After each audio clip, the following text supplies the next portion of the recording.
Hi, Anissa Coy here with Firehouse Education and this week's Ask Anissa video column. And this week, the question that came into me really kind of broke my heart. And well, here, let me just read it to you. So this question came in to me from a new viewer. Thank you so much for watching, Nicole. And here's what Nicole had to say. Hi, I'm new to a restoration company and I have been watching your videos to get as much information as I can. Thank you for what you do. It's very helpful. I have an issue with a fire job. The house has sat idle for more than 2 weeks. Content that could have been saved is now molding. The insurance wants to hire a third party to decide salvageable or non-salvageable. The problem is they have no sense of urgency. And when I finally get to start packing content out, I'm upset at how much will be ruined. I told the homeowner I would treat her stuff like I would want my mother to be treated. I meant that, and it's upsetting how long this job has sat. How can we handle this? What would you do? Well, Nicole, first off, I'm really sorry that this is the kind of situation that you find yourself in and you're dealing with this. Unfortunately, there are definitely some times when an insurance company has questions or concerns and they really don't have a sense of urgency about them. And that's really unfortunate because regardless of their questions and concerns that they have, this is somebody's memories and their life that is sitting there molding, as you said, or with the contamination that has been gotten on these items by the fire that's just sitting there for weeks at a time. And depending on the weather where this is at, if it's really warm, the warmer the weather, the worse effect that stuff sitting there with the contamination on it is going to have on whether or not you can salvage it. Okay.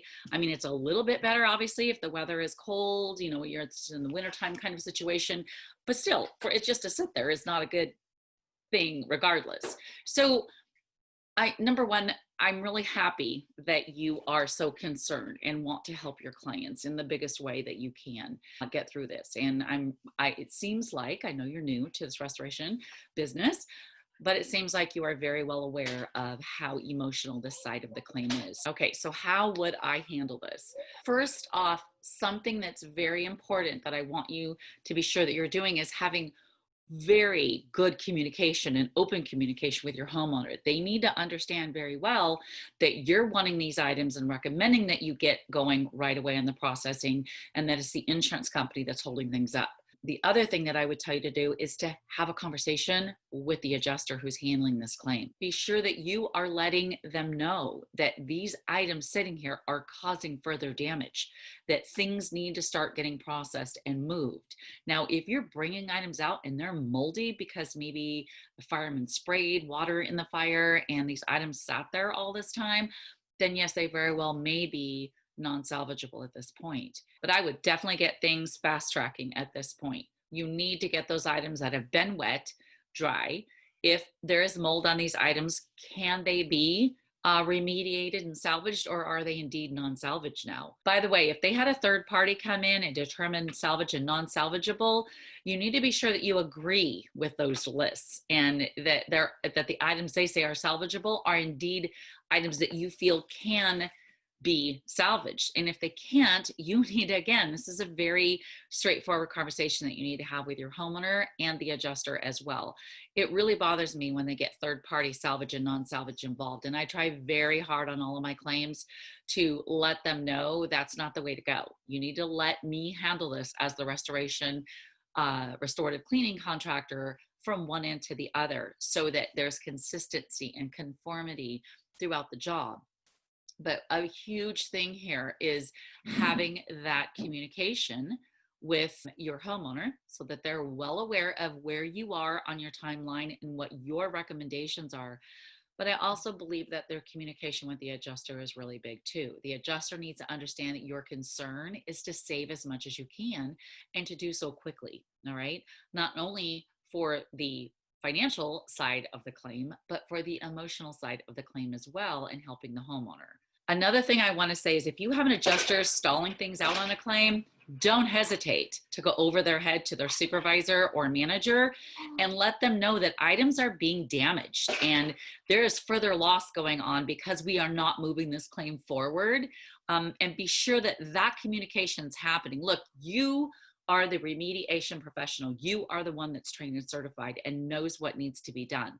I get that the insurance company is involved in this in part, and they have a say as to maybe what they are or aren't going to pay when they write their check.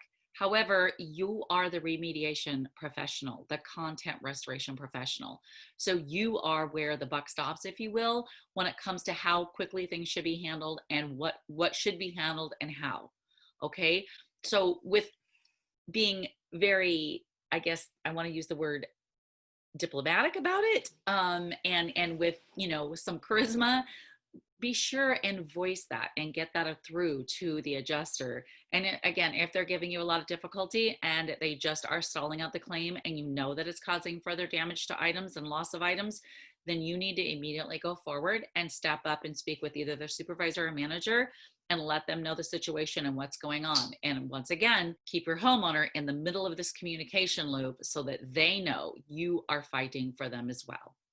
All right, Nicole, well, I'm really sorry that you're going through that struggle. And I'm even more sorry, to be honest with you, for the homeowner, because that can be very difficult. They're already going through a lot of stress and a lot of difficult situation. And then on top of that, if their insurance company is doing things that's actually causing further loss, well, then shame on them. And I really feel bad for them. So hopefully this video will help you, Nicole, answer some of those questions, give you any confidence maybe that you need to push forward.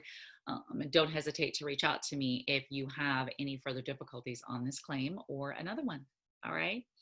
Okay, guys. Well, I want you to have a fabulous weekend. You are probably watching this on our megonline.com newsletter. And if you are, and you got this in your email inbox today, then it is Friday. So you have a fabulous, fabulous weekend. Okay. All right. And I will see you on next week's Ask Anissa video call.